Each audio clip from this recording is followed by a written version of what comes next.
Hello there. Welcome to another episode of The Workplace, Employed and Rich. So on this show so far, if you've been following us, we've gone to the public sector, we've also gone to the non-governmental sector, and we've been to the financial sector. And today, I'm so excited to tell you this, that we're going legal. Yes, so excited about today's episode, and we're taking things a bit high up the notch because my guest on the show today is a senior advocate of Nigeria. But I said it, and I'm super excited.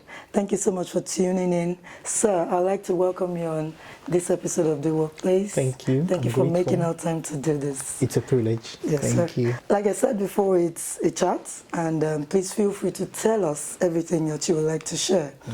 But my first line of thought when I was coming for the show and thinking about it one time was, maybe not even today, I thought about it. Okay, so Mr. Tyre or Barrister Tyre has gotten to the peak of his career by becoming a son. Is that like the peak of the legal career all over the world, or is there something else after now? Well, any other thing after now is basically other recognitions. But in the legal world, when you're the senior advocate of Nigeria, Wow. that's the peak. that's the hallmark of distinction Wow. and recognition in the profession. Wow, wow. It's so interesting because learning about you and your story, you're still an employee. Yes, I am. I am. But a senior one this time. Senior employee. So, sir, of course, we all know you didn't start from being a son. So please, at this point, I want you to feel free to share with us how this journey started.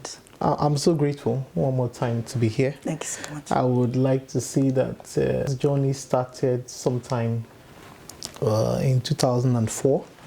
Thereabouts when I joined the firm. 2004. Wow, that's like 20 years now. Yes, 2004 when I joined the firm, the law firm. And I remember very well when I joined, I really didn't want to practice law. I actually didn't want to practice law at all. It wasn't one of the things that interested me at all. And so when I came for the interview, I was particularly very, very nonchalant. I think at some point, the person that was going to usher me in asked me to go and wear my suit. I left it in the car, like I came for the interview. I was very radical. I remember going to wear my suit. So I went back, wore my suit. And then they asked me 13 questions. Out of the 13 questions, Wow. I got 3. I missed 10. Wow. And the 3 I got, one of them was, what is your name? All that. Were you deliberately unserious, or I wasn't interested, so I didn't even process the question. To just feel the stuff. And then I remember my boss telling me, I know you are not interested, but I will employ you. Wow. Are you serious? Yes, he said, I would employ you. He said, yeah, I'm going to employ you. Wow. And he did. And that's how the story started. Wow. And of course, over the years. And then, of course, about 7 years ago, I became a partner. Wow. In the law firm, and today the rest is history. Is history. Yes, amazing, thank God. amazing. Yeah. Thank you so much. So, would you please share with us, because as a financial coach, even in my book, the very first key you will see there is work, because I believe that money is an outcome, a result, a consequence of the way you work. So I also believe that what you earn is a function of how you work. You actually determine your value in the marketplace. So if you're paid 100,000 now, or maybe 5 million, it's the value you're providing. I always ask, why do you think they pay an accountant more than a gate man? Perceived value. Yeah. It is the belief that an accountant has honed their skills, they've worked on themselves, and they solve more problem for an organization than a gate man. Also, you can easily just replace an accountant like you would a gate man. I mean, there's a long list of people. If you go now, somebody else will take your job as a gate man. Yeah. So I believe really that how we work will determine if an employee will ever become rich. So please share with us some of the things you've learned. And I mean, you must have that experience, because staying with one person, same employer for 20 years is not a joke. So please share that aspect with us.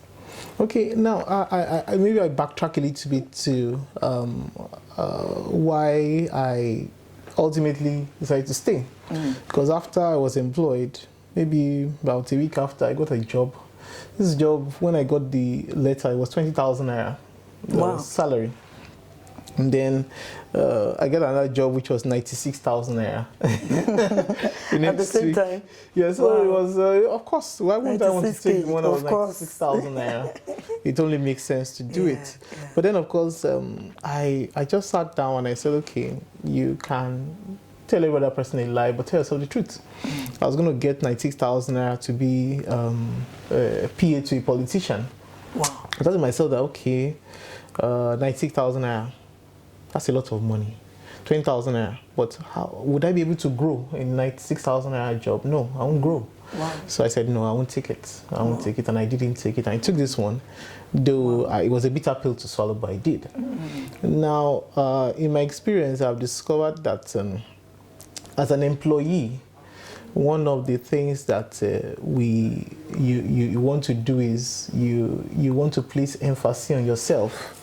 Oh, this is how it's supposed to be. The first thing I tell any employee is that you must make your boss very comfortable. If your boss is not comfortable with you, forget it. If your boss is not comfortable with you, it's your fault. Take it like that. Take responsibility. Your boss will never take responsibility. I won't pay you. I will not pay you to be uncomfortable around you. So I must be comfortable as a boss. So your boss must be comfortable with you. Second thing I like to see in my experience, which I learned early, is the fact that what has brought us together is work. So if we must be close, the work must be done. Because when the boss wakes up in the morning and he's thinking of his business, he's thinking of the person that will solve that problem for him. And if I am not the one he's thinking of, we might not be close, because I won't be the first he will call. Exactly. In the morning. He won't call me to hear what the problems of the office is. He wants to call me to say, this is the problem, this is the solution.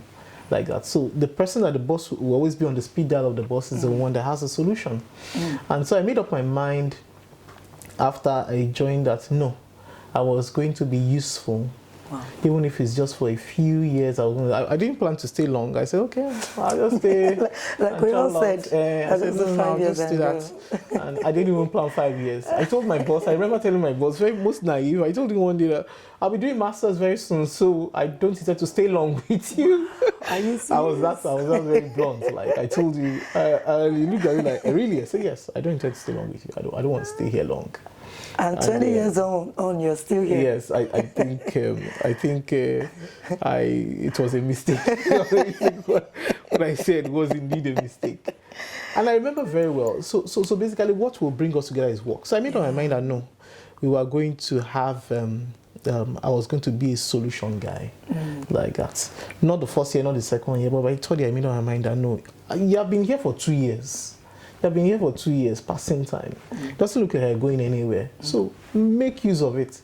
You're not getting a lot of money. So get the experience. Why are you wasting time? Either way, time is going. You're not getting a lot of money. So get the experience. With time, the experience will pay for the money. For the time that you have not. And I think over and over, that's what I did. I chose to make my boss very comfortable. And make him comfortable enough to be able to. There are things that you want to. There are issues in the workplace that you can tell everybody, but it's not everything you tell everybody. There's some that you close your door and tell a few, like that, and that is the one that really matters. So of course I made up my mind that I was going to be that person that my boss can always say, close that door, let's talk about this and this and this. And I think that's brought about some level of confidence. And so far I think we have done well. Obviously you have, sir. So one question I have is, when you say make your boss comfortable, it's a bit ambiguous. Do you have like examples of things that employees can do to make their bosses comfortable with them? Because some people might feel like, oh, my boss is always frowning, I can't access him. She always complains, I'm not ready for that, I can't deal with that right now. So do you have like tips that people can use? Because if you work in a place, your boss has to, you have to be valuable to your boss. If they're thinking of promotion, you have to come to mind. Otherwise, you will not be, you won't rise fast. And if an employee will be employed and rich, you must rise through the rank as fast as possible. So would you please share with us some examples of how you were able to at least get your boss to be comfortable with you? Despite the fact that you told him, I won't stay with you, there were a lot of things. Well, I would say that it all depends on the personality of each boss. One person, one principle may not fit all. Some, it may be compliments. It may be compliments. Sometimes you just want to say something. My boss is quite elderly now, so he values discussions on health. He values, you see, as an employee, you must understand the spotlight must not be on you. The spotlight must never. But we are the one doing the work. Yes. For example, if you talk to your boss, don't take credit for anything. You don't need it. You don't need it at this point. Even if something happens, I was still in court today, and after I came back, I went upstairs to report to my boss, and I said, just like you taught me, like that. I said to him, just like you taught me, this is what we did. This, just like you taught me. And he listened, and he was like, oh, that's good, that's good. So next time, he feels he needs to teach you more. If I go to him and I say, this is what I did, I thought of this, I did, you don't need it for now. Don't take the shine. Everybody has his turn. And for now, for me, that's what has worked. One of the things that has worked for me. For now, I don't need the shine. I don't need the shine. There is somebody there that is a visionary of this place. Let him take the shine. Even in public, when I talk, I say, okay, my boss, this is what my boss said to me. I relate it back to him because I want the spotlight to be on him. The reality is that if your boss is uncomfortable with you, it's your fault. That's what I believe. Sometimes it may be compliments, sometimes it may be gifts. Sometimes it may just be a text message to thank them for what they have done in your life. Little things. Nobody rejects honor. That's what I discovered. Nobody rejects honor. So when my boss is honored, he feels comfortable, and I like it. Joy comes to me when I see that he smiles. That's the truth. And he takes absolutely nothing from me. Absolutely nothing from me. Not an extra certificate? Because sometimes people think when I'm going to be more valuable, it has to be that I take a master's degree, I go and upgrade my skill. That's how I will make more money or rise in the organization. I discovered that rising in an organization a lot of times is discretionary. It can be mainly discretionary. You may merit it, and then somebody says no, it's not his time, and that is it. What will happen? Nothing. Worst case scenario, you walk out. That's it. But somebody can like you and promote you, and promote you, and promote you because of the way you make them feel. That's the truth. Some people call it eye service. I don't think it's eye service. It is not eye service. It isn't. I am only honoring the person because honor is demonstrated respect. Is demonstrated respect. So I demonstrate my honor. So when we go to court, if I have the privilege of going to court with my boss, he doesn't get to court before me. Why would he get to court before me? When for example, my boss is a Yoruba man. Sometimes in public I prostrate. He sometimes say, no, don't do that, don't do that. But you know what is that? Is one of his respect languages. I know. You know. So he doesn't demand it. He doesn't demand it. He's a thorough gentleman to the core. But I will give it because I must demonstrate my respect with him being there or with him not being there. But back to your question. So there is no size that fits all. You just have to understand your boss. And when you understand your boss, this is the way it does. There is no boss that is 24 hours nasty. There is no boss that is 24 hours grouchy. You just have to look for that point. I remember there was a boss that we had in our office then. He's gone now. Was my boss too. And I remember one of those days, I went to court. He says to me, don't do anything till I come. Now, he went to another court, and we waited till about 3 o'clock, or was it 4 o'clock? They waited, and it wasn't going. So the court was like, we have finished everything. You have to go on with this case. So I had to go on with the case. And I was quite maybe like just 1 year at the bar then, and just 1 year after I started. And as I was finishing, he came in. So the clients who were sitting down said I didn't do well, they didn't like the way because they were used to people shouting and everything. So they told my boss I didn't do well. The boss was very angry. Can you imagine? Now, this is not him, the Yes, managing the partner then managing that had partner, left. yes. And I said, and we go back to the office, he was very angry and was like, my instructions to you is this. And then he said, so what are things you told the court? So I told him, he said, those are not things I was to say. I want you to say this, I want you to say this, I want you to say this. And then I looked at him and I said, the problem was not what I said. He said, then he looked at me, he was shocked. I said, it's because you're extraordinarily brilliant. Those points are brilliant. When I get to your stage, I know I will learn it. But when I don't know it, he said, you say I'm brilliant? I said, yes. And I was so excited to gist. And that was the end of it. And that was the end of it. Despite the fact that he was being nasty at the moment. It was at the moment. You but knew that's what to say. Yes. One just knows what to say. Wow, That's amazing. what I feel. Okay, so what changed your mind? 2 years and now 20. What kept you? Okay, now I've always believed in the power of consistency. After 2 years, by the third year, I made up my mind I was going to stay. And I knew that for one to stay, don't only stay, make an impact. Yeah. So I made up my mind that I was going to stay. Of course, in our profession, people move around for different things. So salary is not enough. You want to move to the next place. There are some things that are money driven. There are some things that are more than money. The things that are more than money will later bring money. That's the truth of what I discovered. Money was not coming, but my focus honestly was not money. My focus at that time was the fact that I needed to make an impact. And for one to make an impact, like my pastor will always say, when you plug an iron and you remove it, it will never get hot. So you have to stay in a place. So I made up my mind I was going to stay. I made up my mind I was going to stay. Till today, I can proudly say that 20 years after, I'm not sure anybody has seen any application from me anywhere. Wow, I've never applied anywhere else. I've never applied anywhere else. Wow, that's I made up my mind, no, I wasn't going to do it. That I will stay here. When you make up your mind to stay, there are some things you will do because you know that your future is at stake. At stake, yeah. Because your future is at stake. Yeah. Of course, it's also the fact that, yes, I won't deny the fact that, okay, once in my life I said, I think I should leave. Once, yes. I remember saying to myself once I went to leave when I was about to be transferred to Lagos. But then ultimately I said to myself, I remember sitting with my pastor and I said, no, don't do that. You will not do that. Stay there. And I believe that the voice of my pastor is the voice of God in my life. Yeah. So I said, no, I will stay.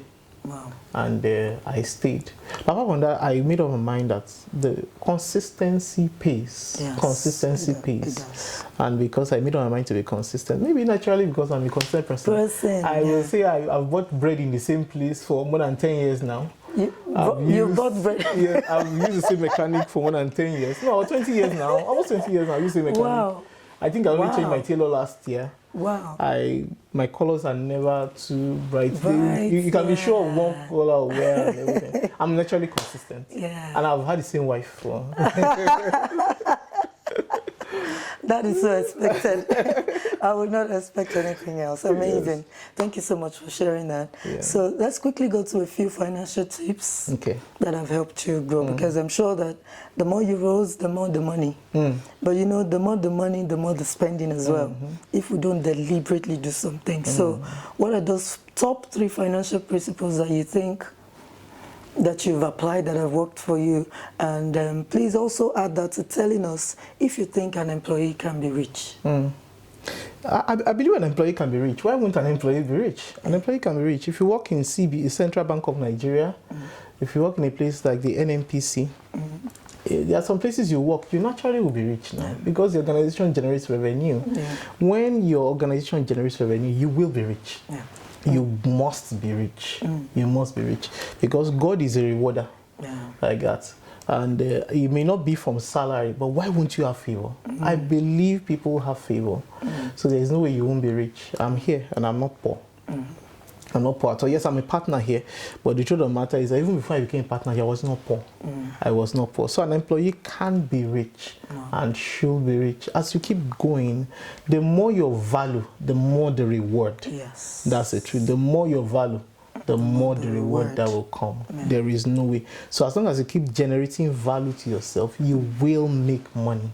It may not be immediate, but you will make money. You will make money. I think the challenge people have is that waiting period. Yes. Our generation doesn't believe a lot in waiting, but everything there is of value. Wait, that's the truth. You put on your phone now, it has to boot. You put on your laptop now, it has to go through a process. So you will. Coming to the financial principles, I believe the first thing that one must do as an employee is that you must learn the culture of saving. You must learn the culture of saving. If you do not save, you are not disciplined. Saving simply is that no matter what happens, I set this aside for something. There are two brothers in the Bible, if you remember. One of them will come home with everything and will slaughter it and have a feast every day. The other guy will will domesticate something. He will say, this one I'm not slaughtering today. One of them, and then one day the father called the one that was always spending or doing everything, and then said, go and bring me venison, the one my heart loves. I want to eat, and then I'll bless you. He had to go back to look for it. But the other one that had saving, who saved something, just went to his backyard and brought it and did it and went to give his dad. So essentially, it does not respect. It's not savings is not fair. Savings is not fair. So no, it's not. You must learn to save. You must learn to save. What you have spent has gone. Has gone. What you have spent has gone. You must learn to save. That's the first thing. So if you are earning 20,000, you should save something like that. Even in this economy. You must learn to save something. Even if it's 1,000 naira, you must learn to save it. You will not die. That's the truth. That's the truth. You will not die. By the time you finish spending the last 1,000 naira, you still have to look for money.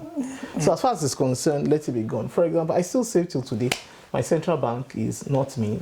I'm not particularly one that can hold money for a long time. But my wife does. She does that. So anything. So your wife is the central bank.